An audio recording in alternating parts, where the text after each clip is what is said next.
ওগো নবীর উম্মতেরা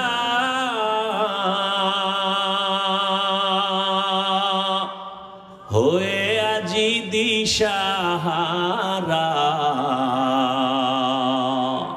কোরআন হাদিসের চলো যখন যাহা চায় মনে, নবী বিনে কে তরাবে পুলসিরাত মিজানে, নবী বিনে কে তরাবে পুলসিরাত মিজানে। এরে নবীর উম্মতের দল, ও আমার কলিজার যুবক, কয়দিন আর হায়াত নিয়ে বাঁচবা এমন একটা দিন নাই যুবকের লাশের খবর নাই। ও যুবক বাবা, এতক্ষণ যে আমি চিল্লাইয়া তোমার সামনে কথা বললাম, একবারও বলি নাই আমি 5 কল্লি মাথায় দিয়েছি তুমিও দাও, না হয় জাহান্নামে যাইবা। আমি কওমি মাদ্রাসার সন্তান, তুমি যদি কওমিতে না যাও তোমার কপাল নষ্ট হবে বলি নাই। আমি তাবলীগের সন্তান, আমি পীরের মুরিদ, একবারও বলি নাই তাবলীগ আর পীরের কাছে না গেলে জাহান্নামে যাইবা। আমি তোমাদের কি বুঝাইতে চাই বাবা, আমি এ কথা বলি না হুজুর হও, পাগড়ি লাগাও, তসবিহ পড়ো না রে বাবা, এত ভয় পেও না। তুমি স্কুলে পড়ো, তুমি কলেজে পড়ো, তুমি চাকরি করো, তুমি ব্যবসা করো, তোমার জায়গায় থাইকা কেমনে তুমি মদিনার পথ ধরবা, জান্নাতের পথ ধরবা, এই কিছু পরামর্শ দেওয়াই হলো আমার কাজ। ও বাবা, পরামর্শ দিয়া যায়, নবীর তরিকা ছাড়া শান্তির কোনো পথ নাই।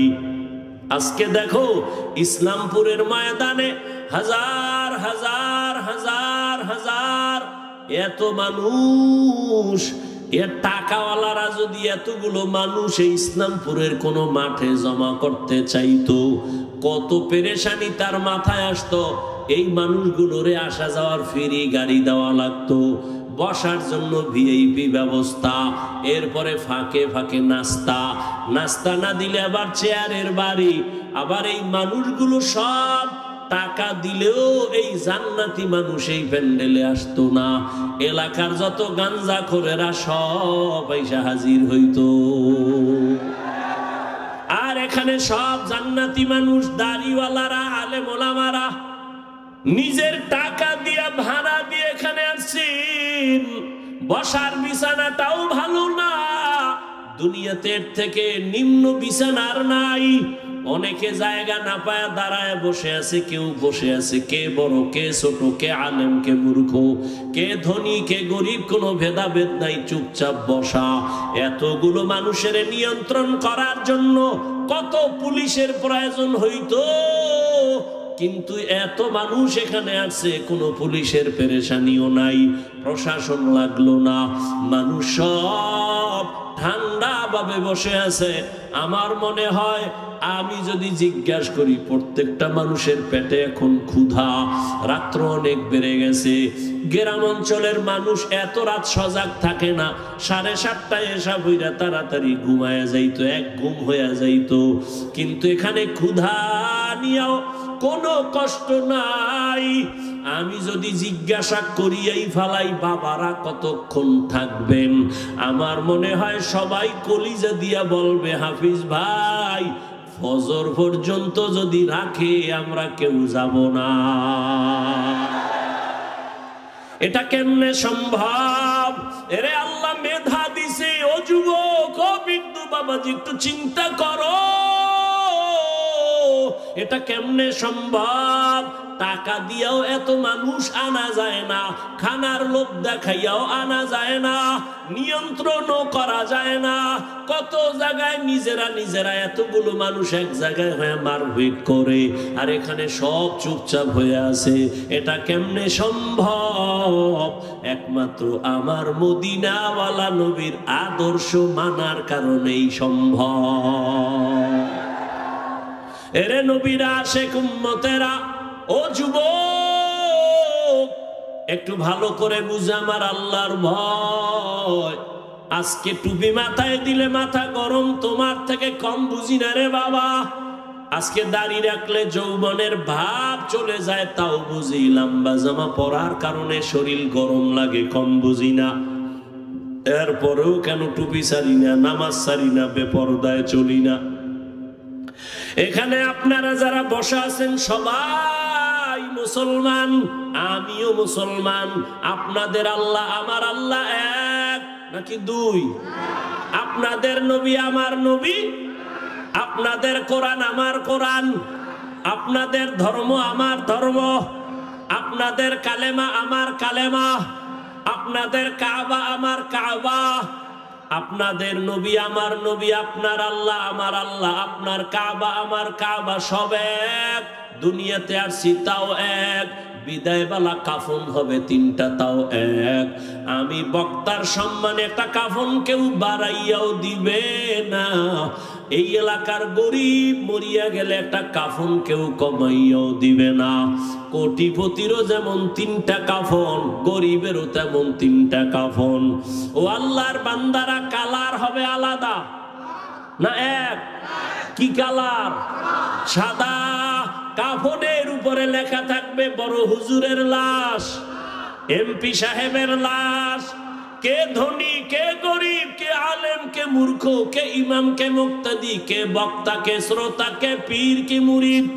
আজকে আমি বক্তা বক্তা ভাব যতই দেখাই না কেন, তুমি টাকার গরম যত দেখাও, সাদা কাফনে যেদিন ঢুকবা সব বাহাদুরি শেষ হয়ে যাবে। ওই কাফনের মধ্যে কে গোলাম আর কে মালিক, কে ধনী, কে গরিব, কাফনে ঢুকলে আর পাওয়া যাবে না, সব একাকার হয়ে যাবে। ওই কবরের সাইজও হবে এক। ওই কবরে রাখিয়া বিদায় বেলা প্রশ্ন করা হবে সবার বেলায় তিনটা তাও এক। আমাকে যেই প্রশ্ন যুবক, তোমাকে একই প্রশ্ন। রবের পরিচয় দাও, ধর্মের পরিচয় দাও, রহমাতুল লিল আলামিনের পরিচয় দাও। নবী বলেন এই তিনটা প্রশ্নের জবাব যারা দিতে পারবে তাদের কবর হবে রওজাতুম মির রিয়াজিল জান্নাহ। আর যারা জবাব দিতে পারবা না তাদের কবর হবে হুফরাতুম মিন হুফারিন নার। কারা পারবে জবাব দিতে? আমরা হুজুরেরা। এই হুজুরেরা, হুজুরেরা পারার কোনো গ্যারান্টি আছে? নাই। যদি থাকতো রহমতের নবীর হাতের সাহাবা জান্নাতের টিকিট হাতে পাইছেন 10 জন। এই 10 জনের ইতিহাস বইরা দেখো, মরণ পর্যন্ত শুধু কান্না কান্না কান্না কান্না। রহমতের নবী বলেন, আমি আয়েশার হুজরায় রাতে এসা পরে ঘুমায় গেলাম। আমি ঘুমাইলে আমার চোখ বন্ধ, তবে আমার অন্তর ঘুমায় না। আমার মাথার কিনারায় মসজিদে নববী, আমার মসজিদ ছোট ঘর। হঠাৎ ঘুমের মধ্যে রাতের বেলা গভীরে শুনি কান্নার আওয়াজ। আমি হঠাৎ চোখ খুললাম, কে কান্না করে? আমি আস্তে আস্তে উঠলাম। ঘুম থেকে উঠা আমি বের হইয়া দেখি নামাজের মধ্যে একজনে দাঁড়ায় দাঁড়ায় কান্না করে। সাধারণ কেউ কাঁদে না, আমার জান্নাতের সাহাবী আমার কলিজার আবু বকর নামাজে দাঁড়ায় দাঁড়ায় কান্না করে। আমি জিজ্ঞাসা করলাম নামাজের পরে, আবু বকর আপনি নামাজে দাঁড়াইয়া কেন কান্না করলেন? আবু বকর বলেন, ইয়া রাসূলুল্লাহ, হাসরের ময়দানে মালিকের সামনে কেমনে দাঁড়াইয়া হিসাব দিব সেই ভয়। আমি চোখের পানি ছেড়ে কান্না করতেছি, আল্লাহর আদালতে কেমন করে দাঁড়াবো। ও যুবক বাবারা, তাদের কত সুন্দর আমল, কত সুন্দর তাকওয়া, কত সুন্দর তেলাওয়াত, তাদের কত সুন্দর ইখলাস, কত সুন্দর নামাজ, কত সুন্দর রোজা। এত সুন্দর আমলে আমার আল্লাহ খুশি হইয়া জান্নাতের সার্টিফিকেট দিয়েছেন। এরপরেও যদি তারা আল্লাহর আযাবের ভয় নামাজে রাতের বেলা কান্না করেন, তাদের তুলনায় তোমার আমার গলায় রশি লাগায় এত কান্না করা উচিত সারা জীবন। কিন্তু কপাল বড় খারাপ, নিজেও কাঁদি না, কেউ কান্না করে তাও পছন্দ করি না। ও যুবক বাবারা, একটু হিসাবটা মিলাইয়া দেখো, তোমার লাইনে কত যুবক জীবনে মাদ্রাসায় যায় না, আলিফ বা তাও পড়ে নাই, স্কুলে পড়ে, কলেজে পড়ে। সত্য কথা বলো, তোমার মতো যুবক স্কুল কলেজে পড়িয়াও 5 বেলার নামাজ পড়ে, সত্য বলো আসেনি? তোমার কপালে কেন এত অভিশাপ? তুমি কেন পারো না রে বাবা? তোমার মতো যুবক তাকায় দেখো, র্যাব, আর্মি, পুলিশ, বিডিআর এর চাকরি করে, ব্যবসা করে, দেখো 5 ওয়াক্ত নামাজি আছে না? বলো তুমি কেন পারো না? তোমার মতো যুবক রাস্তায় গাড়ি চালায়, 5 বেলার নামাজ পড়ে, তুমি কেন পারবা না? তোমার কপালে তো কেন খারাপ? তোমার উপরে কার অভিশাপ লাগছে জানি না রে বাবা। তোমার মতো যুবক নদীর মধ্যে মাছ ধরে, নামাজ ছাড়ে না, তুমি কেন পারো না? তোমার মতো যুবক doctor, professor, engineer, OC, DC, SP, 5 ওয়াক্ত নামাজি আছে, তুমি কেন পারবা না? মনে মনে ভাবছো হুজুরদের কথা মিথ্যা, কোরআন মিথ্যা।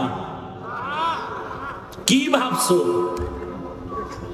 মনে করছো তোরা অনেক উপরে উঠছো? এরে যুবক, বিপদে বিপদে কেউ হাসে, কেউ কাঁদে, কিন্তু উলামায়ে কেরাম, নবীর আদর্শ যারা মানে তাদের কোনো চিন্তাই নাই। করোনার ভিতরে স্কুল বন্ধ, কলেজ বন্ধ, চাকরি বন্ধ, ব্যবসা বন্ধ, ফ্যাক্টরি বন্ধ, গাড়ি বন্ধ, সব বন্ধ। উলামায়ে কেরামের একটা মাদ্রাসাও বন্ধ হয় নাই। না খাইয়াও কোনো আলেম মরে নাই, ভিক্ষাও করে নাই। ও যুবক, তোমার মতো যুবক যদি জেনারেল লাইনে থাকিয়া নামাজ পড়ে, তুমি কেন পারবা না? ও বৃদ্ধ বাবাজিরা, তো আপনার মতো কত বাবা মসজিদে গিয়া 5 বেলার নামাজ আদায় করে, আপনি কেন পারেন না? ও পর্দার আড়ালের মা বোনেরা, এতক্ষণ আমি আপনাদের সন্তানদের বয়ান শুনাইলাম। এই বয়ানটা বাস্তবায়ন করতে হলে মা আপনার চোখের পানি আর দোয়া লাগবে। ও পর্দার আড়ালের মা, আপনাদের জীবনটা কতই যে ধন্য। আজকে ইসলামপুরের স্টেজে কত কোরআনওয়ালার মাথায় পাগড়ি দেওয়া হলো, এদের মা বাবার মতো ঈদের আনন্দে আর কেউ নাই। ও পর্দার আড়ালের মা, মনে কি চায় না একটা আদর্শ সন্তানের মা হইয়া কবরে যাবেন? আপনারা তো নবীদের মায়ের মতো দামি মা, সাহাবায়ে কেরামদের মায়ের মতো দামি। আপনারা তো খাদিজা রাদিয়াল্লাহু তাআলা আনহার মতো দামি। আপনারা তো আয়েশা রাদিয়াল্লাহু তাআলা আনহার মতো দামি, ফাতেমা রাদিয়াল্লাহু আনহার মতো দামি। আপনারা তো ইসমাঈল নবীর মা হাজেরা আলাইহাস সালামের মতো দামি। আপনারা তো ঈসা নবীর মা মারিয়াম আলাইহাস সালামের মতো দামি। এমন কি দুনিয়াতে আল্লাহর বড় দুশমন ফেরাউন, তার স্ত্রীর নাম কি? আসিয়া। কেমন আল্লাহর গোলাম বান্দি হয়ে গেলেন। ও পর্দার আড়ালের মা, রহমতের নবী বলেন, আসিয়া কিয়ামতের দিন জান্নাতে যাবে আর আমার সাথে বিবাহের ব্যবস্থা হয়ে যাবে। ও পর্দার আড়ালের আম্মা জানেরা, যেই ফেরাউন আল্লাহর এত বড় দুশমন, ওই ফেরাউনের স্ত্রী হইয়া আসিয়া আল্লাহর হুকুম জীবনে মানিয়া আল্লাহর মোহব্বত নিয়ে দুনিয়ার থেকে চলে গেল। ও পর্দার আড়ালের আম্মা জানেরা, আপনাদের স্বামী তো ফেরাউনের মতো খারাপ না। আপনি যদি নামাজ পড়ে দোয়া করতেন, পর্দা করতেন, স্বামীর মাল হেফাজত করতেন, স্বামীটারে বুঝাইতেন আর কোনোদিন হারাম টাকা ঘরে আনবা না, অবৈধ কামাই করবা না, হারাম খাইয়া আমাদের রক্ত সন্তানের রক্ত নাপাক করব না। আপনি যদি বুঝাইতেন, আল্লাহর বান্দা হারাম টাকা ঘরে আনতো না। সন্তানটাকে যদি আদর্শওয়ালা ডাক্তার বানায় যাইতেন, দুনিয়ার মানুষ আপনার সন্তানের ব্যবহারে কলিজা দিয়া দোয়া করত, আপনি মাও দোয়া পায়া যাইতেন রে মা। এজন্য বলে গেলাম মা, এখনো সময় আছে, তওবা করেন। একটা সন্তানকে ডাক্তার বানাবেন, ইঞ্জিনিয়ার বানাবেন, একজন প্রফেসর বানাবেন, তবে আমার দাবি বেয়াদব বানাবেন না। আপনার সন্তানের আচরণে কোনোদিন যেন কেউ কষ্ট না পায়, আল্লাহর বিরুদ্ধে না যায়। আপনার সন্তানের কথা আর কাজের লাইনে থাকিয়া নামাজ পড়ে দাড়ি রেখে পর্দা করে, তুমি পারবা না কেন? মনে মনে তওবা করো আর বলো, হে আল্লাহ, জীবনে তো কম গুনাহ করি নাই। মনে চাইছে নামাজ পড়বো না, পড়ি নাই। মনে চাইছে পার্কে যাব, দৌড়ায় গেলাম। মনে চাইছে কাউকে গালি দিব, দিয়েছি। মনে চাইছে আড্ডা দিব, দিয়েছি। আজকে থেকে তওবা করলাম, আর নামাজ ছাড়বো না, বেপরদায় চলবো না, দাড়ি কাটবো না। ও আল্লাহর বান্দারা, আজকে আমি মুসলমান, তুমিও মুসলমান। তোমার আমার আল্লাহ এক, নবী এক, কোরআন এক, কাবা এক, ধর্ম এক, কালেমা এক। অথচ আমার মাথায় টুপি না দিলে লজ্জা পাই, অথচ তুমি টুপি দিতে লজ্জা পাও। আমি দাড়ি কাটতে গেলে লজ্জা পাই, আর তুমি কেমন মুসলমান যে দাড়ি রাখতে গেলে লজ্জা পাও? আমি বেপরদায় চলতে লজ্জা পাই, তুমি পর্দা করতে গেলে লজ্জা পাও। এর একটাই মাত্র কারণ, এত বয়ান তুমিও জানো, আমিও শুনাই। তাবলীগওয়ালাদের বয়ান, পীর মাশায়েখের বয়ান, জুমার দিন খতিব সাহেবদের বয়ান, এর পরেও কেন তোমার আমলের পরিবর্তন আসে না? এর একমাত্র কারণ, আল্লাহর আদালতে দাঁড়াইয়া হিসাব দেওয়া লাগবে, চিন্তাই তোমার অন্তরে নাই। ওরে যতই বাহাদুরি করো রে যুবক, এখনো আল্লাহর ভয় অন্তরে জমা নাও। আলেমদের দোয়া নিয়ে সামনে আগাও, আর জীবনে গুনাহ করিও না রে বাবা। এক সেকেন্ডের সূর্যের গরম সহ্য করতে পারো না, একটা মশার কামড় সইতে পারো না রে বাবা, একটা বেতের বাড়ি সহ্য করতে পারো না। আল্লাহর কোরআন তুরন্তর যদি বলে সত্য, গুনাহগার হইয়া যদি আল্লাহর আদালতে দাঁড়াও, সূর্যের গরমে মাথার মগজগুলো ভাতের মারের মতো ফুটতে থাকবে। জাহান্নামের গরম কেমন করে সহ্য করবা? ও আল্লাহর বান্দা, সাপ বিচ্ছুর আক্রমণ কেমনে সহ্য করবা? মাটির চাপ কেমনে সহ্য করবা?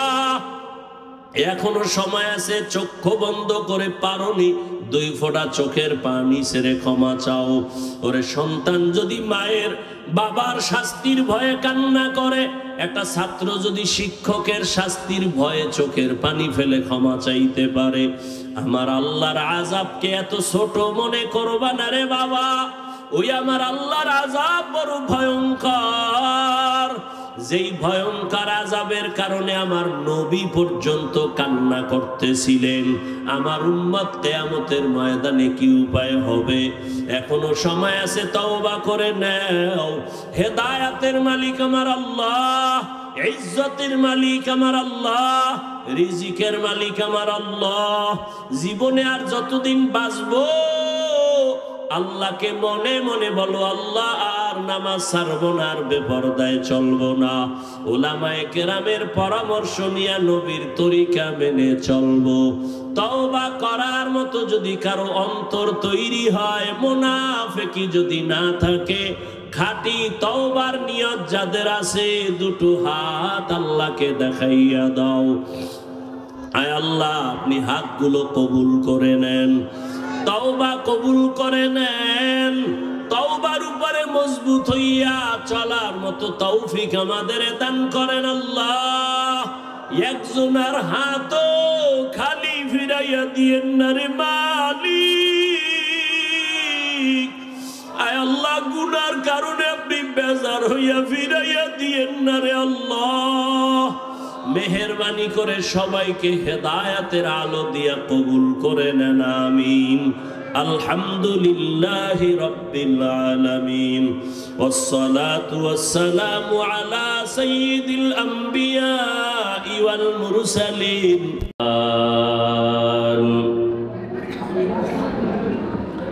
ওয়া ইনসানান আলা ইনসান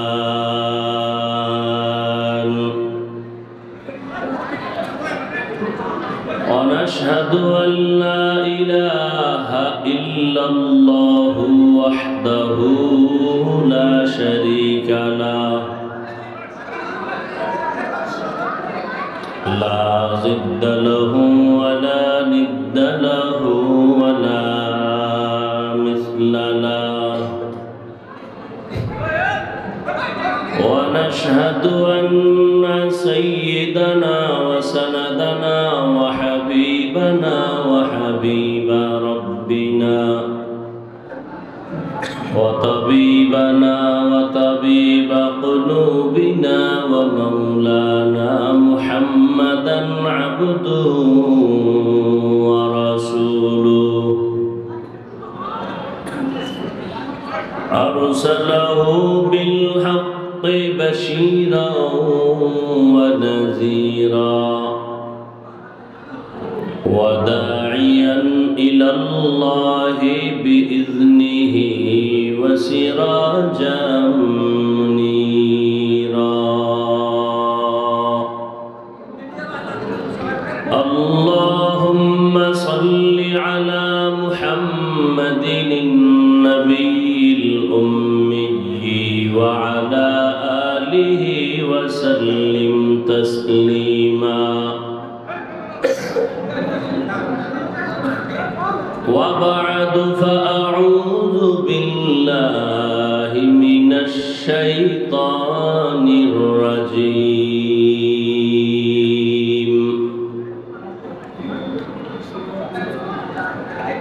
بسم الله الرحمن الرحيم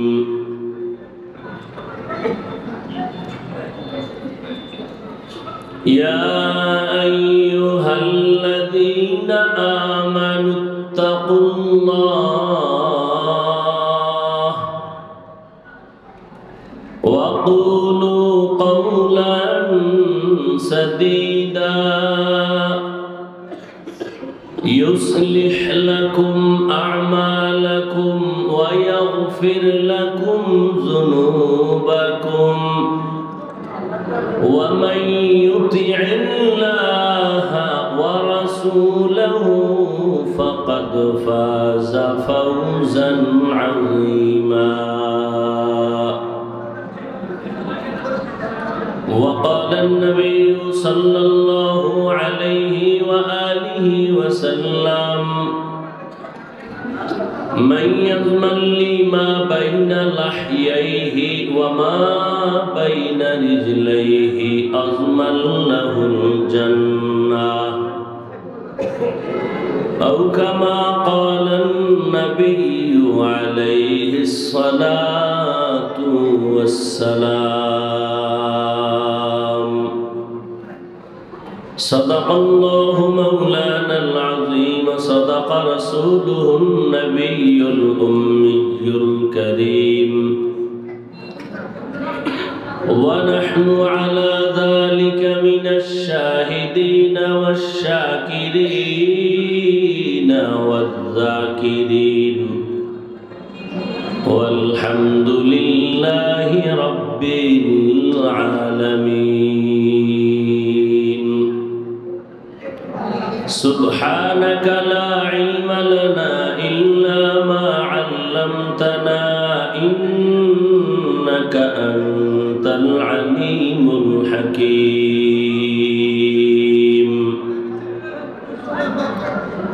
رب اشرح لي صدري ويسر لي أمري واحلل عقدة من لساني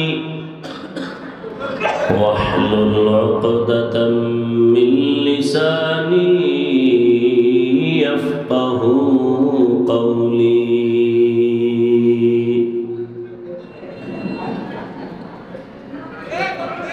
निगाह मुमिन से तो बदल जाती है तकदीर, निगाह मुमिन से तो बदल जाती है तकदीर। ये बंदा की कुव्वत नहीं कुदरत का इशारा, ये बंदा की कुव्वत नहीं कुदरत का इशारा।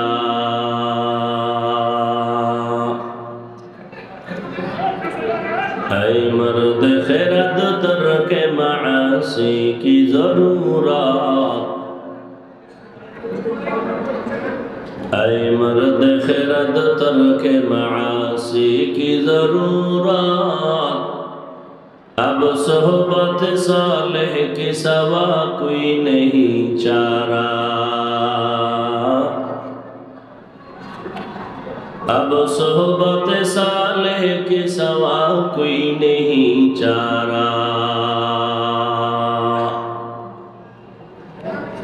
मरदूद है पीछे हमें खबर नहीं, लेकिन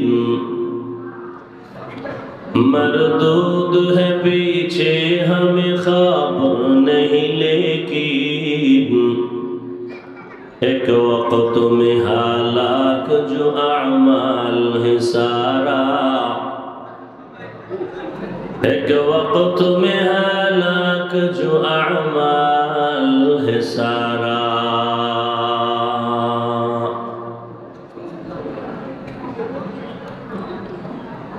জামিয়া হুসাইনিয়া আশরাফুল উলুম কর্তৃক আয়োজিত বার্ষিক ওয়াজ ও দোয়া মাহফিল 1 ডিসেম্বর 2024। মহতি এই মাহফিলে উপস্থিত মোহতারাম সম্মানিত সভাপতি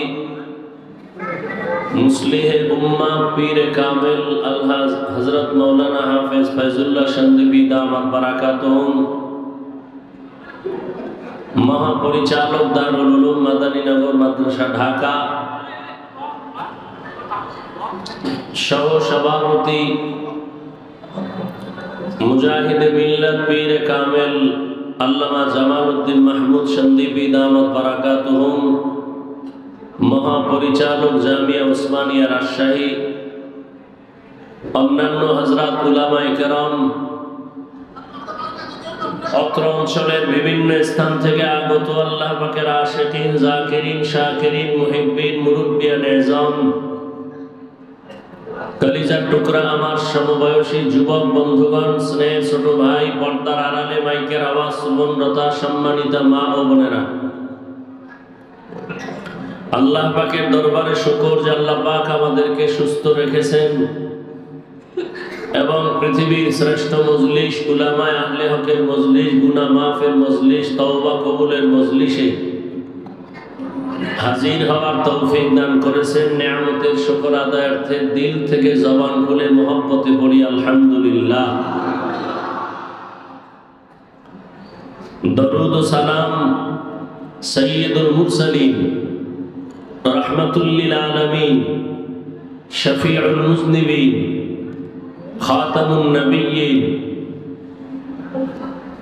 সাইয়্যিদুস সাকালাইন ইমামুল মুরসালিন হযরত মুহাম্মদুর রাসূলুল্লাহ, সবাই পড়েন সাল্লাল্লাহু। নবীর নামে দুরূদ পড়বেন, পুরাটা পড়েন, আবার থামলেন কেন? পড়েন আবার। সওয়াব না গুনাহ? একবার পড়বেন 3টে পুরস্কার নগদ। 1 নাম্বার পুরস্কার 10টা গুনাহ মাফ, দ্বিতীয় পুরস্কার 10টা নেক আমল নামায় যোগ হয়েছে, তৃতীয় পুরস্কার আল্লাহর দরবারে আপনার মর্যাদা 10 গুণ বেড়ে গেছে। আল্লাহর কাছে কি আমল নিয়ে দাঁড়াবেন? অন্তত দরুদের আমলটাও যদি ধরে রাখতে পারেন আল্লাহর কাছে এটাও পেশ করা যাবে। দরুদ বড় দামি একটি পাওয়ারই আমল। যত মুসিবত থাক না কেন দরুদের আমলটা ধরে রাখবেন। এবার এই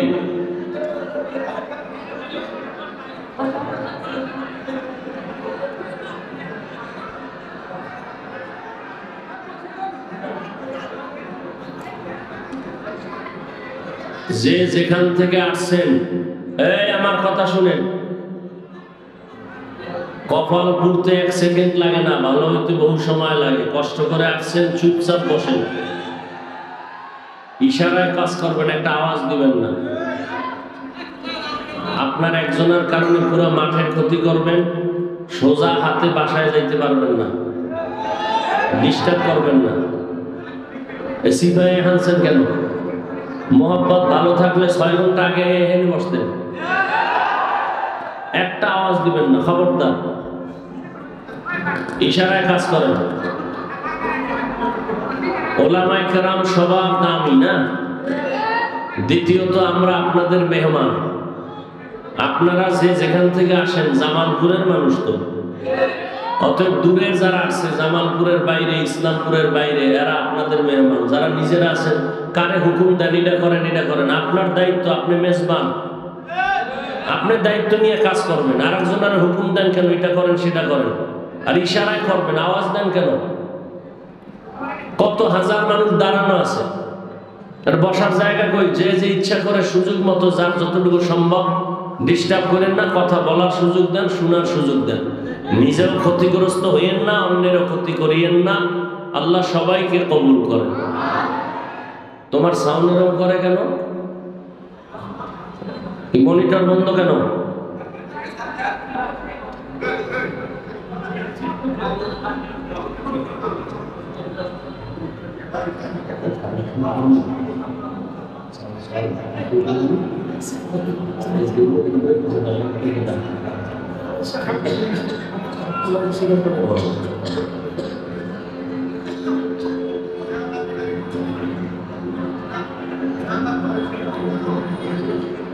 উলামায়ে হযরত আলোচনা করেছেন, আপনারা ধৈর্যের সাথে আলোচনা শুনেছেন। আল্লাহ উলামায়ে কেরামদের কথাগুলো আমাদের সবাইকে সহি তরিকায় আমল করার তৌফিক দান করেন। বিশাল আয়োজন, মাদ্রাসার পক্ষ থেকে অনেক খরচ, মাদ্রাসায় অনেক ছাত্র পাগড়ি দিল, আপনারা দেখছেন। আল্লাহ পাক যারা পাগড়ি নিলেন সবাইকে সফলতার জিন্দেগি দান করেন। এই ছাত্রগুলো মাদ্রাসায় থাকে, আলেম তৈরি হবে, কোরআন শিখবে, শিখছে, দ্বীনের খাদেম। উলামায়ে কেরাম এ জাতির জন্য নেয়ামত। এদের সাথে সম্পর্ক রাখাটাও বড় নেয়ামত। যেভাবে হোক উলামায়ে কেরামের সাথে সম্পর্ক রাখলে দুনিয়াতেও লাভ, আখিরাতেও লাভ। বাংলাদেশে যত ঝামেলা দেখতেছেন সব কিছুর কারণ উলামায়ে কেরামের সাথে বেয়াদবি। ঠিক ঠিক কইয়া আপনারা বেয়াদবি করেন না। ইমাম সাহেবের সাথে বেয়াদবি, কোন শিক্ষকের সাথে বেয়াদবি, যে যেই লাইনেই করবেন ওই লাইনেই আপনার ক্ষতি নেমে আসবে। তো উলামায়ে কেরামের সাথে বন্ধুত্ব থাকলে দুনিয়াতেও লাভ, আখিরাতেও লাভ। চাই আপনি একটু পানি পান করায়ও যদি সহযোগিতা করেন, একবেলা খানা দিয়েও যদি সহযোগিতা করতে পারেন, এটাও জীবনের অনেক বড় ফায়দা। কিয়ামত পর্যন্ত আর নবী আসবেন, সাহাবায়ে কেরাম আসবেন, আউলিয়ায়ে কেরাম, আইম্মায়ে কেরাম আর আসবেন? আসবে না। কিয়ামত পর্যন্ত বড় বড় যারা আউলিয়া ছিলেন, ওলিয়ে কামেল, এরাও আর আসবেন না, চলে গেছেন। কিয়ামত পর্যন্ত এই জাতিকে জান্নাতের পথে ডাকবে, আহ্বান করবে, শান্তির ঠিকানা দিবে একমাত্র উলামায়ে কেরাম। অতএব সেই উলামায়ে কেরামদের পরামর্শ, দোয়া নিয়ে চলবেন। আপনি ব্যবসায় দেখবেন লাভ, চাকরিতেও লাভ, দুনিয়ার সব কাজে লাভ। কারণ উলামায়ে কেরাম মানুষের জন্য দোয়া করে, ক্ষতির চিন্তা করে না। এ কারণেই তো উলামায়ে কেরাম ছাত্র জনতার বৈষম্য বিরোধী আন্দোলনে শিক্ষক ছাত্র জীবনকে বাজি রেখে রাস্তায় নেমেছিলেন। নামার কারণে সফলতার চাঁদ উদিত হয়েছে। তারা ক্ষমতার চেয়ারে বসার জন্য মাঠে নামে নাই, এই জাতিকে জুলুম থেকে বাঁচাবার জন্য মাঠে নামছেন। উপদেশটাকে হইছে কোন আলেম বলে নাই নামো আমাকে উঠাও, তবে একটা সিগন্যাল দিয়ে দিছেন, জুলুম করলে কারো ছাড় দেয়া হবে না। ওলামায়ে কেরাম এই জাতির জন্য যেই পরিমাণ শ্রম মেহনত করেন, ভাবেন এই রকম ভাবা মেহনত করার মানুষ দ্বিতীয় আর একজনও নাই। আসতে বললেন কেন?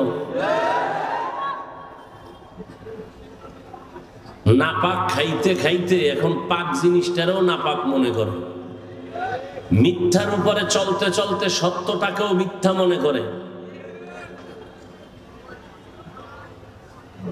ওলামায়ে কেরাম ছাড়া জাতিকে নিয়ে সার্বিক কল্যাণের ভাবনা কেউ ভাবে না। সব ধান্দাবাজ আর চান্দাবাজ। একমাত্র উলামায়ে কেরাম কলিজা দিয়া এই জাতিকে নিয়ে ভাবে 24 ঘন্টা। নিজের বউ, মাইয়া, ভোলা, পরিবার কিচ্ছু নিয়ে ভাবে না, উম্মত নিয়ে ভাবে। আর চান্দাবাজার ধান্দাবাজেরা দল নিয়ে ভাবে, নিজের চেয়ার নিয়ে ভাবে। এই জন্য চেয়ার কখন থাকে কখন থাকে না। আর ওলামায়ে কেরামের চেয়ারের কোনো মেয়াদি নাই। দুনিয়া তো বাদশা, আখিরাতেও বাদশা। এই জন্য ওলামায়ে কেরামদের দোয়া নিয়ে সবসময় কাজ করবেন, বরকত হবে ইনশাআল্লাহ। আল্লাহ কবুল করেন। দিল থেকে সহযোগিতা করবেন। তো আমি 1 মিনিটের মধ্যে এতগুলো মানুষের মধ্যে আমি শুধু আল্লাহর উপরে ভরসা করে একটা ওয়াদা করবেন, না পারলে হাত উঠাইবেন না, এবং নিজ দায়িত্বে ওয়াদাটা পূরণ করবেন। একটা টেলিফোন যেন কাউকে দিতে না হয়। তো আমি আপনাদের সামনে দোয়া নিতে আসছি। দোয়ার খুব জরুরি দরকার। সবাই তো আর বরদোয়া করে না, আর যারা বরদোয়া করে এদের বরদোয়া কামেও লাগে না। আর যারা দোয়া করে ভালো মানুষ, এদের দোয়া আমার খুব দরকার। কারণ আমার এলেমও নাই, আমলও নাই, দোয়া নিয়ে একটু চলতেছি। দোয়া বড় একটা পাওয়ারই পুঁজি। আর দুআউ মুখুল ইবাদাহ, আর দুআউ হুয়াল ইবাদাহ। দোয়াটা একটা স্বতন্ত্র ইবাদত, ইবাদতের মগজ। দোয়া বড় দামি। যুবক বাবারা, জীবনে সফল হতে যদি চাও, পরীক্ষায় পাশ করা এক জিনিস, সফল হওয়া আর এক জিনিস। ডাক্তার হওয়া এক জিনিস, সফল ডাক্তার আর এক জিনিস। ইঞ্জিনিয়ার হওয়া একটা, আর সফল ইঞ্জিনিয়ার হওয়া আর একটা।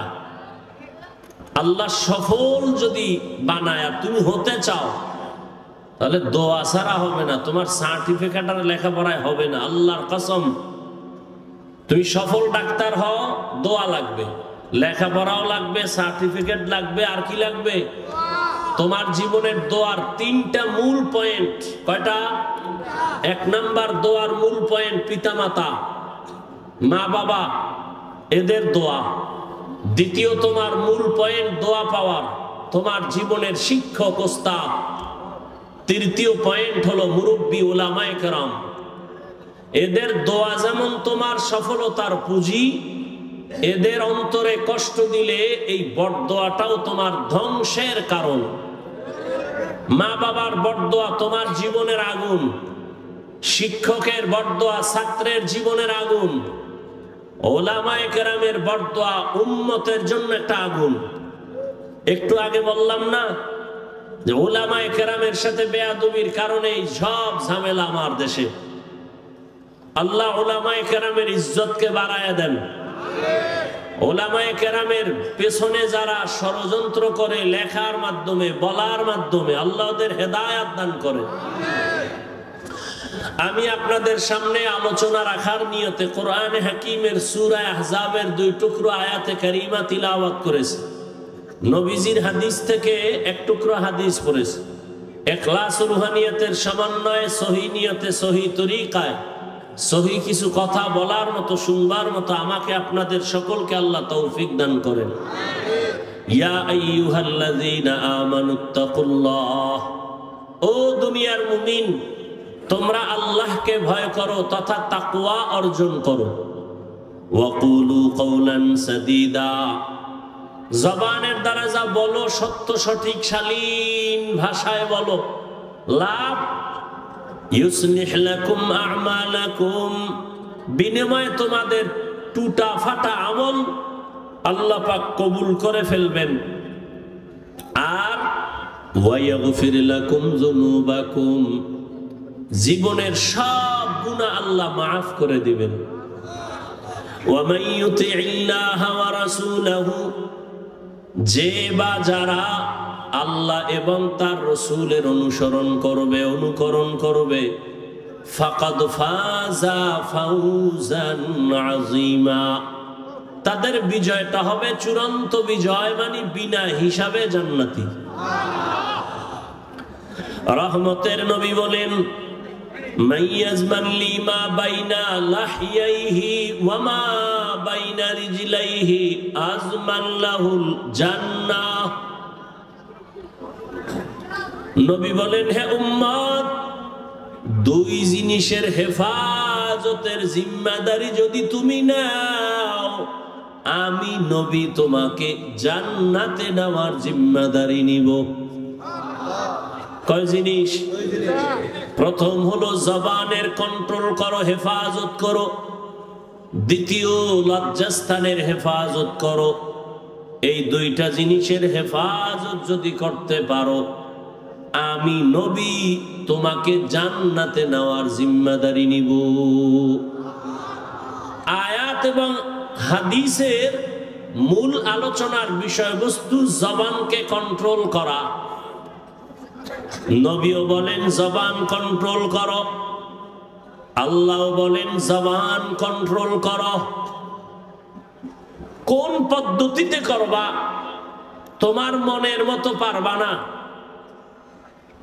মুমিনকে আল্লাহ আয়াতে দুটো আদেশ দিয়েছেন, একটা তাকওয়া অর্জন করো, দ্বিতীয়টা জবানকে হেফাজত করো। যদি করতে পারো, নগদ দুইটা পুরস্কার। এক, জীবনের আমল কবুল। দুই, জীবনের সব গুনাহ মাফ। এখন আল্লাহর এই আদেশ আল্লাহ শুধু মুমিনকে দিলেন কেন, বেঈমানকে দেন নাই কেন? এর সংক্ষিপ্ত জবাব, জান্নাত শুধু মুমিন পাবে, কোন বেঈমান এক সেকেন্ডের জন্য কখনো জান্নাত পাবে না। জান্নাত পাবে না। কারা পাবে? জবান খুলেন, কারা পাবে? মুমিনেরা যে জান্নাত পাবে, তাও বহু ফিডা খাওয়ার পর। যেই তালে বিড়ি টানেন এমনি জান্নাত পাবেন ফিডা ছাড়া। যেখানে এত আশেকে রাসূল, সব টাটকা আশেক, ফজর পড়ে নাই, জোহর পড়ে নাই, আসর পড়ে নাই, মাগরিব পড়ে নাই, এশাও পড়ে নাই। ফজরও পড়ার চিন্তা নাই, বয়ান শুনতে আইছে, যাক এটাও ভালো।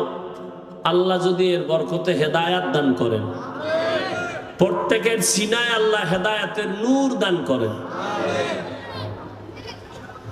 তো জান্নাত শুধু মুমিন পাবে, কোন বেঈমান আর মুমিনও পাবে অনেক হিসাবের পর। কেন? রহমতের নবী বলেন, আমি মুহাম্মদ শেষ নবী, আমার আগে একদল উম্মত ছিল বনি ইসরাইল, বড় চালাক। এই বনি ইসরাইল নিজেদের মধ্যে দ্বন্দ্ব আর দূরত্ব তৈরি করে দলাদলিতে তারা ৭২ দল হয়েছিল। আমার উম্মত আরো চালাক, আমার উম্মতের দল আরো একটা বেড়ে যাবে। তাহলে কয় দল হবে? কুল্লুহুম ফিন্নার। নবী বলেন সব জাহান্নামে যাবে, ইল্লা মিল্লাতান ওয়াহিদা, এক দল জান্নাতে যাবে। টোটাল ৭৩ দলের সব যদি জাহান্নামে যায়, এক দল জান্নাতে যায়, তাহলে বলেন জাহান্নামী কয় দল? এই যে ৭২ দল জাহান্নামী, এরা কেউ হিন্দু, বৌদ্ধ, ইহুদি, খ্রিস্টান কেউ না, সব হবে মুমিন মুসলমানের ভেতর থেকে। তাহলে ৭২ দল জাহান্নামী সব মুসলমানের মধ্য থেকে হবে। দ্বিতীয় সাহাবায়ে কেরাম প্রশ্ন করলেন, মান হিয়া ইয়া রাসূলুল্লাহ, হে পয়গম্বর, যেই দলটা জান্নাতে যাবে ওই দলের পরিচয় কি? রহমতের নবী বলেন, মা আনা আলাইহি ওয়া আসহাবি।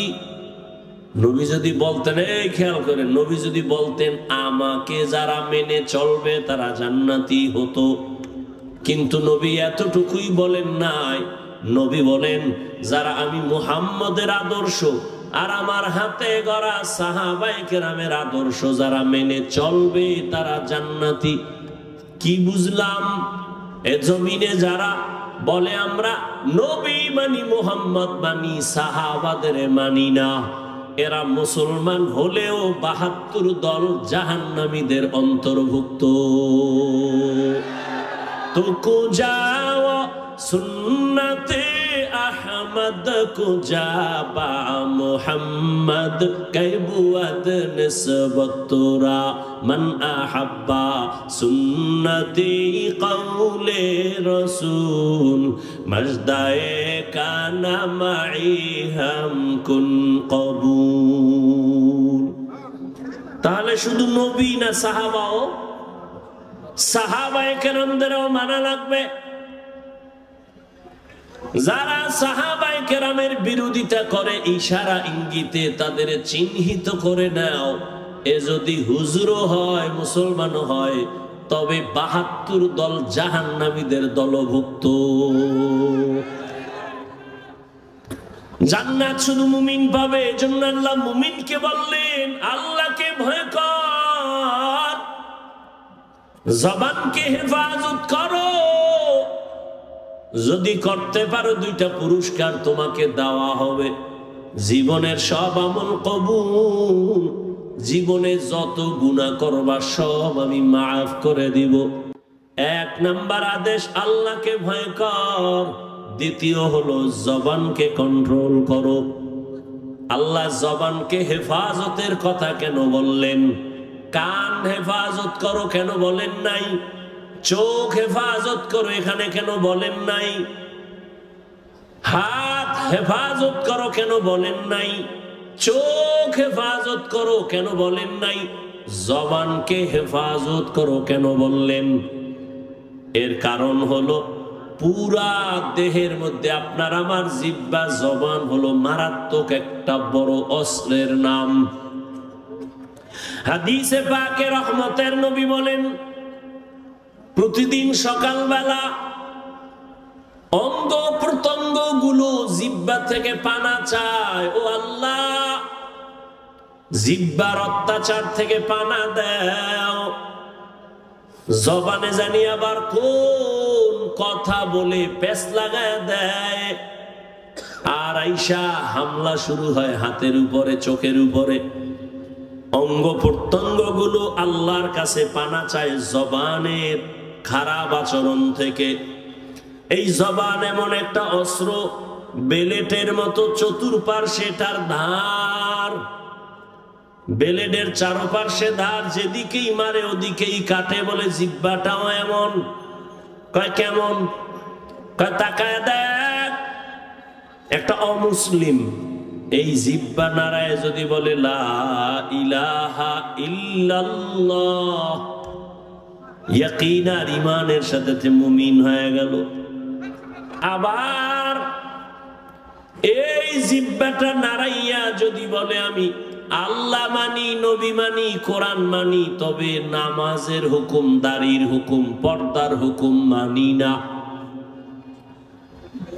ঈমান আছে? শেষ। তাহলে একই জিহ্বা একবার মুমিন বানাইলো আর একবার বেঈমান বানাই দিল, কাম একটাই করতেছে। এই জিহ্বা নারাইয়া অপরিচিত একটা মেয়েকে যদি সাক্ষীর সামনে বলে তুই আমার স্ত্রী, আমি কবুল করে নিলাম, অপরিচিত মেয়েটা তোমার আপন সঙ্গিনী হয়ে গেল। আবার এই একই জিহ্বা নারায় যদি বলো আপন বউকে বলো তালাক, আছে? তোমার জীবনের আপন সঙ্গিনী বিদায়, বিচারকের চেয়ারের মধ্যে বসিয়া বিচারক যদি জিহ্বা নাড়ায় ডান দিকে তাকায় ফাঁসির আসামিকে বলে তোকে মুক্তি দিয়ে দিলাম, ফুলের মালা পরে বাড়ি যাবে। আবার এই বিচারক একই জিহ্বা নাড়াইয়া যদি বাম দিকে তাকায় বলে নিরপরাধের বলে ধর, নিরপরাধ ব্যক্তির হাতে পুলিশের হ্যান্ডকাপ লেগে যাবে। জিহ্বা এমন একটা অস্ত্র, এই জবানের কথার দ্বারা প্রমাণ হবে আমি ভালো না খারাপ। এই জবানই আমাকে পরিচয় দেয় আমি মুমিন না বেঈমান। আমার হাত পরিচয় দিবে না, চোখ পরিচয় দিবে না আমি মুমিন কিনা। আমার জবানের কথা পরিচয় দিবে আমি ভালো বংশের নাকি খারাপ। আমার জবানের কথায় পরিচয় দিবে আমি ইমানদার নাকি বেঈমান। আমার জবানের কথার দ্বারাই প্রমাণ হবে আমি ভালো নাকি খারাপ। জবানটা বড় মারাত্মক একটা অস্ত্র, তোমার ইচ্ছার বিরুদ্ধে চলে। অগ্রিম তুমি ঘুমায় আছো, এর মধ্যে তোমার জবান চলতেছে, কথা কয় ঘুমাইয়া, কয় না? তাহলে তোমার ইচ্ছার বিরুদ্ধে জবান চলে। এজন্য আল্লাহ কয় জবানকে হেফাজত করো। রহমতের নবীও বলেন জবান হেফাজত করো। মাইকের সাউন্ড কি আর ভালো হবে না? এটা মহা মুসিবত। জামালপুরে এত ভালো ভালো মাইকে অস করে গেলাম জীবনবার, এটা বুঝি না কিছু আমি। আমাদের সারা জিন্দেগির কষ্ট। আমাকে বাতিরও দরকার নাই, প্যান্ডেলেরও দরকার নাই, শুধু মাইক দরকার, আর কিছু লাগে না। এত চিল্লানো যায় নাকি? কথা বইলে অনেক জায়গায় কষ্ট কম হয়, এটা তো কষ্ট বেশি হইতেছে। এই মাইক কোন জায়গার এটা? হ্যাঁ, কি ইসলামপুর আনলে টাকা কম লাগবে এই জন্য? এই সাউন্ড ঠিক করো। 13টা মেশিন লয়ে বইছে, চালাইতে পারে না।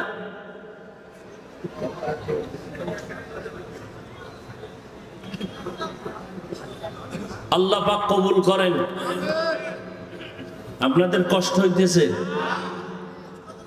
আপনার কষ্ট হইলে 2-4 ঘন্টা, আমগো তো আজীবন। গাধার মতো দৌড়াইতেছি সারা দেশ, না টাইম মতো খাওয়ান, না টাইম মতো ঘুম, দৌড়ের উপর। বাথরুমে যাওয়া শান্তি নেই। এরপরে আইসা আবার বয়ান। একটা মানুষ ঠিক মতো না ঘুমাইলে তার কথার ব্যালেন্স থাকে না, চলাফেরার ব্যালেন্স থাকে না। এরপরও সেই বয়ান চলতে থাকে, যদি আবার আনলিমিটেড। আবার বয়ান যদি 1 লাইনের মানুষ হয় তো 1 লাইনে বয়ান করা যায়, চোখ বন্ধ করে কয়ে টয়ে গেলাম গিয়া। আর বয়ানটা যদি হয় হরেক ধরনের মানুষ এনে বয় এদের সামনে, আবার যদি হয় মুখস্থ, কত পেরেশানি। সবকিছু আমার রবের দয়া, বান্দার হাতে কিছুই। ইয়া ইলাহি তু মেরা মাবুদ হ্যায়, ইয়া ইলাহি তু মেরা মাশুক হ্যায়। জবানের হেফাজত করো হে গোলাম। এতক্ষণ জবানটা কত বড় মারাত্মক এটা বুঝাইলাম, কিন্তু আবার খেয়াল করেন এটা কত বড় আল্লাহর দেওয়া নিয়ামত। খানার প্লেট সামনে নিছেন, খানার মধ্যে কোনো চুল আছে কিনা সব চোখের রাডার দিয়া খুঁজলেন। খুঁজার পরে আপনি নিশ্চিত খানার মধ্যে কোনো ঝামেলা নাই। একটা লোকমা যখন আপনি দিছেন, একটা চিকন চুল খানার লোকমায় চোখের রাডারে ধরা পড়ে নাই, জিহ্বায় ধরা পড়ে গেছে। এরে আল্লাহর বান্দা, এটা কত বড় নিয়ামত। মাইকে কথা বলি, বিদ্যুতের বাতি জ্বলে, চার্জ চলে যায়, ফ্যানের বাতাস দিয়া মেশিন ঠান্ডা করা লাগে, একটানা মেশিন চললে গরম হয়ে আগুন লাগবে। অথচ আল্লাহর দেওয়া জিহ্বা নামের কত বড় নিয়ামত। দুনিয়াতে আসার থেকে এই জিহ্বা নারায় যে কত হাজার হাজার লাখ কোটি কথা সাপ্লাই দিলাম, কোনদিন এই জিহ্বার কথা বন্ধ হয় না, ব্যথাও করে না।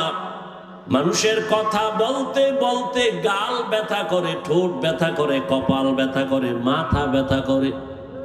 আজও পর্যন্ত 50, 60, 70 বছরের বান্দার জিহ্বা ব্যথা করে না। এই কথাগুলো কোন মেশিনে সাপ্লাই হয়? এই মেশিনটারে ঠান্ডা কে বানায়?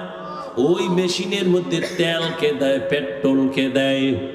ও আল্লাহর বান্দা, তুমি মোবাইল চালাও, মোবাইলে কথা চলতেছে, হঠাৎ মোবাইল বন্ধ হয়ে গেছে। কি ব্যাপার? কয় চার্জ নাই, মোবাইলের কথা শোনা যায় না।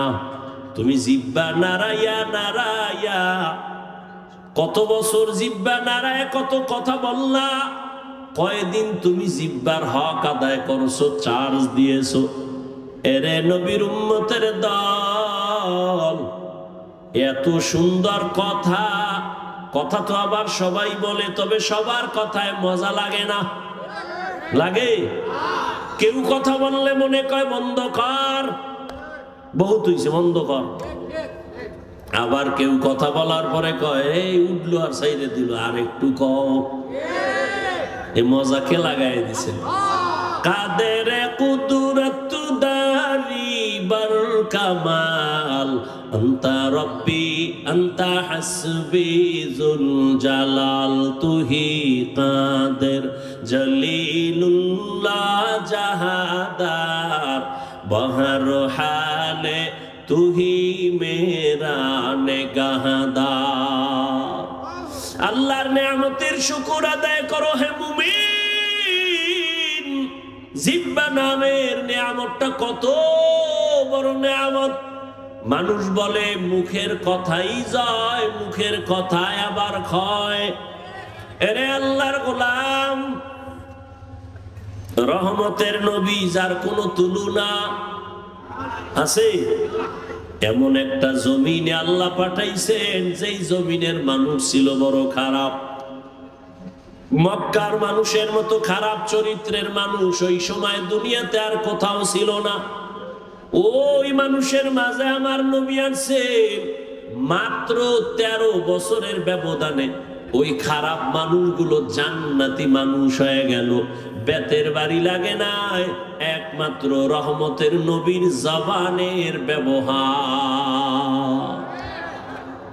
নবীজির জবানের ব্যবহারে দুশমন পর্যন্ত বন্ধু হয়ে যাইত। ইহুদি নবীর সামনে তরবারি নিয়ে দাঁড়ানো আর কেউ নাই, ডাক দিয়া কয় আব্দুল্লাহর ছেলে, এখন তোমার পাশে কেউ নাই? বলে তাই? আমি এখন একা, তরবারি আমার হাতে, তোমার কল্লার উপরে যদি মারি কে ভিড়াবে? নবী বলেন আমার আল্লাহ। রহমতের নবী কথা বলা মাত্র ইহুদির তরবারিটা মাটির মধ্যে পড়ে গেছে। তরবারিটা নবী হাত দিয়ে উঠাইছেন। উঠায় খায় ইহুদি, তরবারি কই? খায় মুহাম্মদের হাতে। কয় এখন যদি তোর কল্লার উপরে মারি কে ফিরাবে? কয় কেউ না। কয় ক আল্লাহ ফিরাবে। কয়টা যদি কই তাহলে আর কালেমার বাকি কি? যদি কই আল্লাহ ফিরাবে তো কালেমার বাকি কি? মুহাম্মদ মাফ করে দাও, আর কালেমা পড়ায় মুসলমান বানায় দাও। ইমামুল আউয়ালিন আল আখিরিন, বহরে সাদকা রাহমাতাল লিল আলামিন, সাইয়্যিদুল কাউনাইন খাতমুল মুরসালিন, আখির আমদ বুদে ফখরুল আউয়ালিন। আপনারা কিছুক্ষণ বসবেন নি না? ব্যারাম কিছুক্ষণ পরে আবার বিড়ি টানার নেশা। হ্যাঁ, আসলে বিষয় কি জানেন? এখানে আসতেও কপাল লাগে, এখানে বসতেও কপাল লাগে, মোনাজাত দিয়া মা বাবার জন্য দোয়া কইরা যাইতেও কপাল লাগে। সবার কপাল তো আর ভালো না। অনেকে আসছে ইসলামপুরে যায়, কিন্তু এই ইসলামের মধ্যে ঢুকে নাই। কই? মহিলা প্যান্ডেল তাওয়াফ করে, আর দোকানে বয়ে বয়ে আড্ডা দেয়, আর তাজা তাজা কবিরা গুনাহ করে। না কপাল খারাপ? আর কপাল যদি খারাপ হয়, আমি হাফিজুর রহমান কেন আর মক্কা মদিনার ইমাম কেন? রহমতের নবীর বয়ানও কালেমা জুড়ে না। যেই নবীর চেহারা এক নজর দেখলে ঈমানের সাথে জান্নাত ওয়াজিব, যেই নবীর চেহারা মুবারক এক নজর দেখলে পেটের ক্ষুধা নিবারণ হয়, ওই নবীকে 13 বছর দেখলো, বয়ান শুনলো, কালেমা কপালে আসলো না। কে? আবু জাহাল, এর নাম কপাল। আর অন্যদিকে 27 বছরের যুবক তরবারি নিয়ে যায় নবীকে জবাই করবে, রহমতের নবীর সামনে যাইয়া তরবারি ফালায় বলে, ও রহমতের নবী, তরবারি দিয়া আমার কল্লা কেটে দেন, তবে আগে কালেমা রশি গলায় লাগায় দেন। এর নাম কপাল। এর নাম কি? এই জাগো, দীর্ঘ টাইম বসার অভ্যাস নাই, এরা ভিতরে ঢুকছেন কেন? কত আলেম ওলামা মাঠে বসা, সাদা দাড়ি, এদের ধাক্কাইয়া জুতা হাতে লইয়া গায়ে লাগাইয়া এরপরে বাইর হইতেছেন, ভয় লাগে না? আপনার ব্যারাম থাকলে ঢুকছেন কেন? ওই কত আল্লাহর বান্দারা বাইরে দাঁড়ানো কি আছে না? এরা মন চাইলে আবার দূরে গিয়া বিড়ি টাইনে আবার আসবে, কোনো ঝামেলা নাই। ভিতরে বৈশা উঠা বসা করা এটা তো ভালো না। এতগুলো মানুষ, আলেম ওলামা, মুরব্বীরা, এদের ডেঙ্গিয়ে বের হন, এটা তো আদব নয়। এই ব্যারাম কেন? কপাল খারাপ হয়ে গেছে।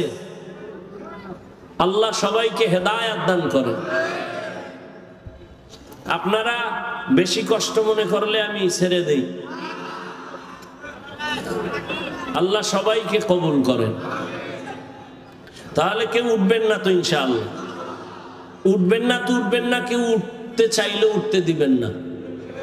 2-3 জনে আসতে তারে শোয়ায় ফেলাইবেন জায়গা, যে তুই মোটামুটি ঘন্টা তুই ঘুমা, ওরে আর মাথা উঠে দেবেন না। যাও, আন্দোলন হয়েছে 5 তারিখ, আর একটা আজকে হয়ে যাও। কি স্বাধীনতা তো এখনো শেষ হয় নাই। কি জামালপুর ইসলামপুরের মানুষ কি দেশ স্বাধীন না? দেশ স্বাধীন। দেশ স্বাধীন হলে চট্টগ্রামে আইনজীবীর গলায় ছুরি চালায় কে? মুসলমান তো স্বাধীন বলে চিৎকার দিবে স্বাধীন। এই জমিনের মধ্যে উলামায়ে কেরাম সিনা টান করে কথা বলবে, কোন সুদখোর বেনামাজির অনুমতি লাগবে না যেদিন।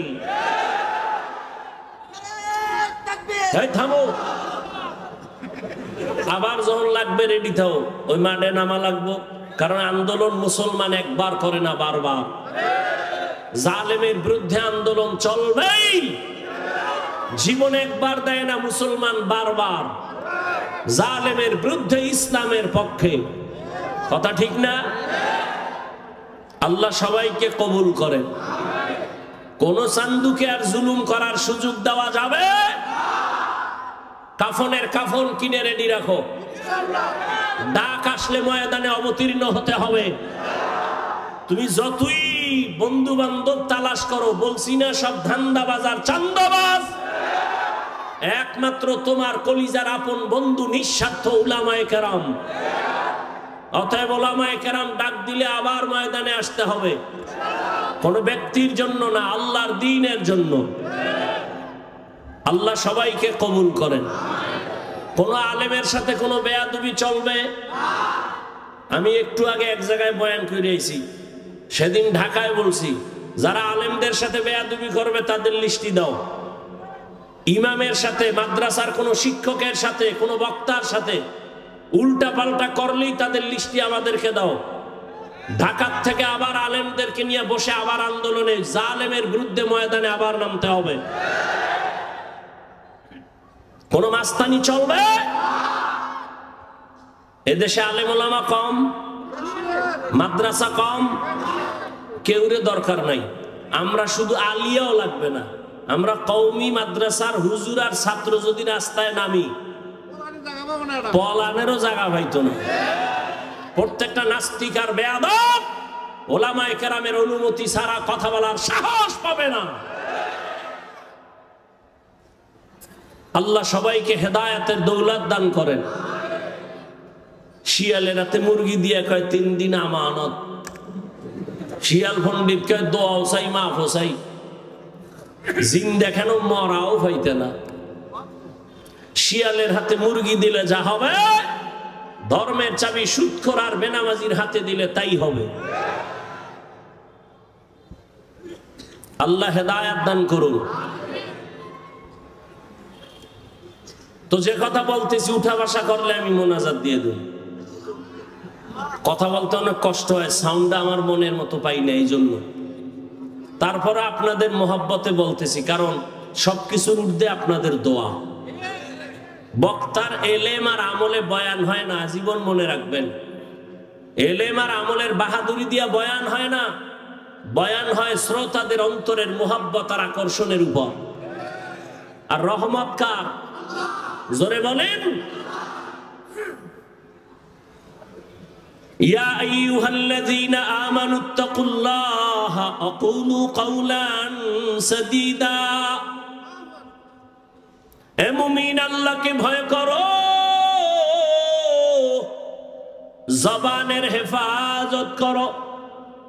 জবান বড় দামি একটা অস্ত্র, আল্লাহ পাকের অন্যদিকে বড় নেয়ামত।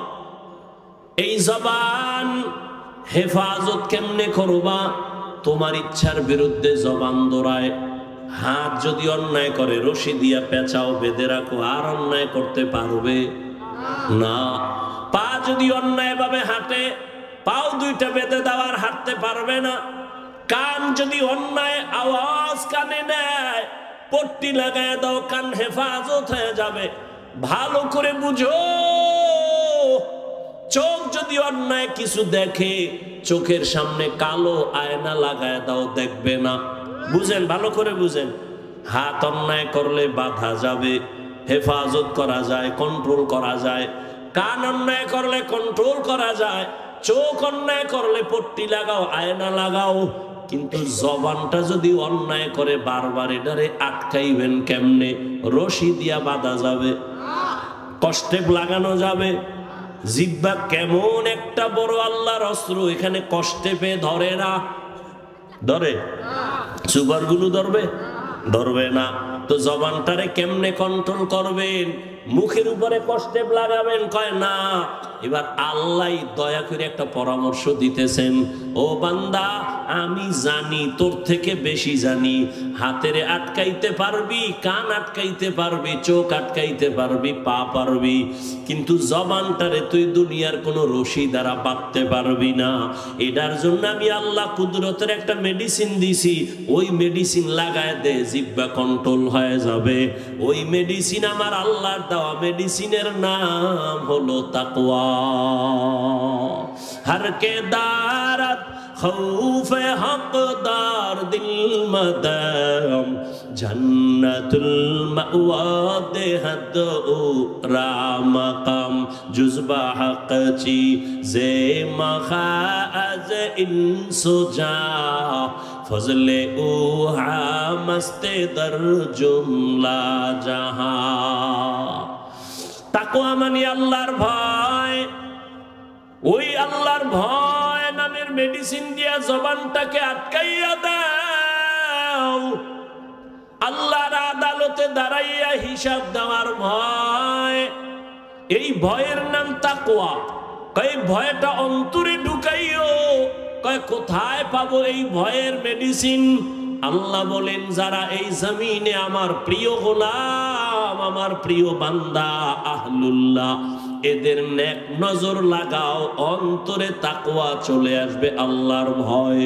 আমি এখানে যদি আপনাদের প্রশ্ন করি, আপনারা কারা কারা আল্লাহকে ভয় করেন? সবাই দোনো হাত উঠাইবে। চালাক যারা, তারা পাও 2টা উঠায় বলবে, আমরা হুজুরগো থেকে বেশি আল্লাহরে ভয় করি। যদিও নামাজ পড়ি না, তবে আমগো ঈমান তাজা। আছে না চালাক? বলবে আমরা নামাজ না পড়লে আমগো দিল পরিষ্কার। সবাই বলবে আমি আল্লাহকে ভয় করি। আমিও বলি আমি আল্লাহকে ভয় করি, তুমি নামাজ বাদ দিয়ে বলো আল্লাহকে ভয় করি, আর আমার না আমি নামাজ ঠিক রেখা বলি আল্লাহকে ভয় করি। আসলে আল্লাহর ভয় কি জিনিস সেটার হাকিকত এখনো জানি না রে বাবা। আল্লাহর ভয়ের হাকিকত উদাহরণত এমন বলি, একটা সন্তান মা বাবাকে ভয় করে বলে তার প্রমাণ, সন্তান মা বাবার সামনে কখনো অন্যায় করে না, কেন? শাস্তির ভয়। ঠিক একটা শিক্ষকের ছাত্র ভয় করে, তার প্রমাণ ছাত্র শিক্ষকের সামনে অন্যায় করে না, শাস্তির ভয়। ঠিক এই জমিনে যেই বান্দা যে বান্দি আল্লাহকে ভয় করবে, ওই বান্দা গলায় ছুরি লাগাবে, দাড়ির মধ্যে ছুরি লাগাবে না।